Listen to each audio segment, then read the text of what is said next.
What is George Floyd Square? So that's where George Floyd was killed. And it's crazy. I don't even know where to start. I'll start with my own experience. In the area where George Floyd was killed, they've made it into a shrine.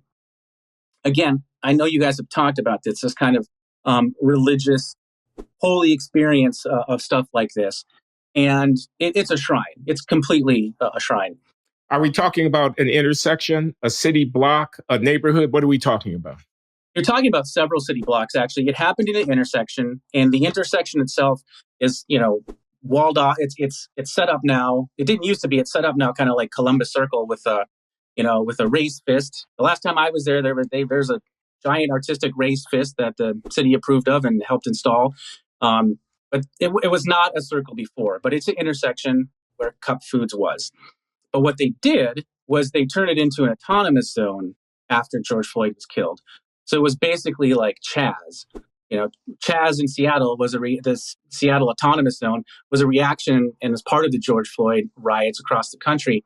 Well, that's what they did here. Meaning there are no police there?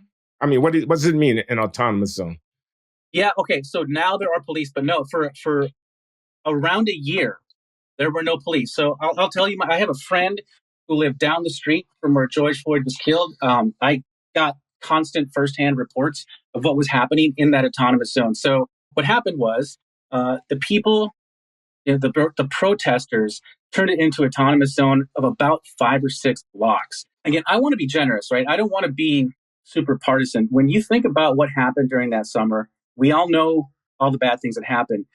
But the way it took place, based on my friend's observations across the street from Cup Foods, it was kind of like it was a day and night thing. There was a day shift and there was a night shift. So during the day, it was the peaceful protesters. So when they say protests were mostly peaceful, these were the peaceful people. These were the concerned citizens. These are your average people, your working people in the neighborhood, your white couples with strollers, protesting for justice. As soon as the sun went down, all hell broke loose. That was as soon as the sun went down, barricades went up, Antifa came out, thugs came out, gangs came out. And so daytime, like a news crew could go there and show a very respectable portrait of people who are concerned about policing and racial justice. At night, things went nuts. And this went on for like a year. The police told my friend, because he had a lot of stuff happen to him, they were not allowed to go in some vicinity. It was autonomous. So for about a year, it was autonomous from the police, which means things like a pregnant woman was shot in that area, and the police weren't able to go in and get her body. And my friend's neighbor had to drag her dead body about 5 blocks. So the police and first responders, guys, it's hard to believe there are things that happen in this time that will make you question the fabric of the civil society you live in.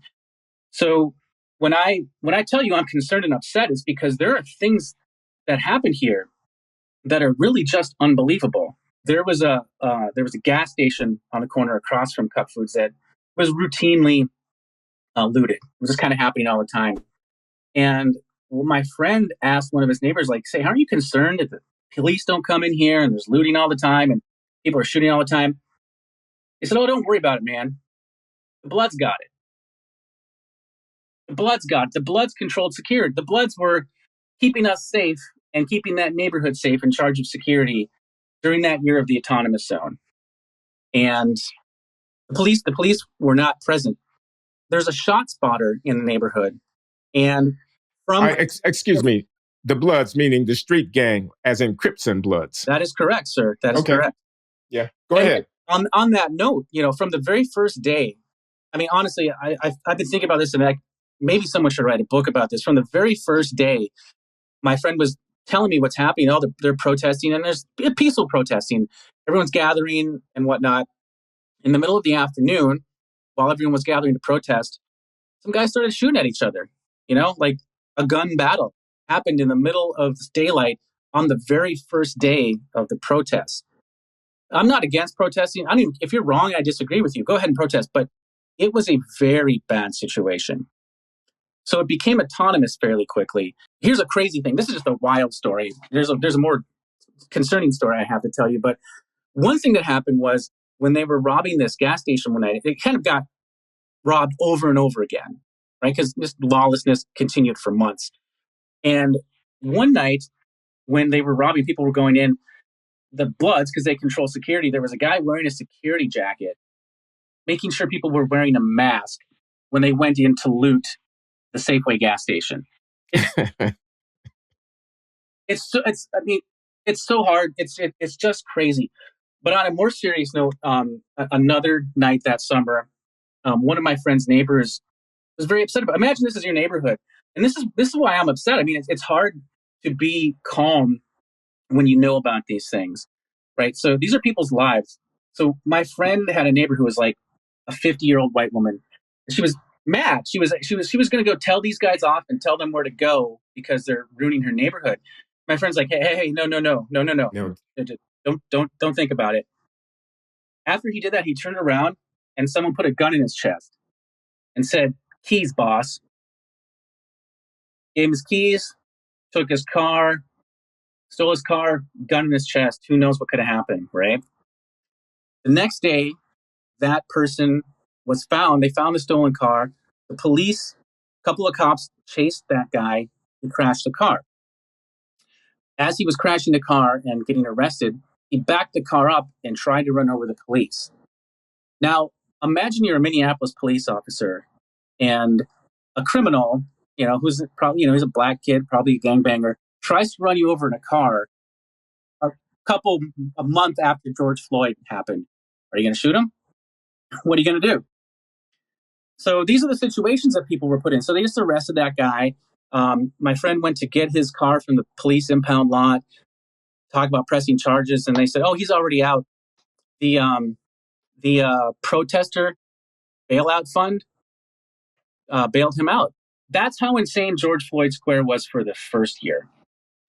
After that, I was not about to go investigate. Next year, 2021, I wanted to go see what George Floyd Square looks like. Well, the city had basically helped the protesters, because they're on their side, and so they created these crazy speed bumps that were like out of the road. It was like they pushed the pavement together, so it was something like I'd never seen before. So if something happened and someone started chasing me, I really wouldn't be able to get out of it. They want to keep people out of that area, right?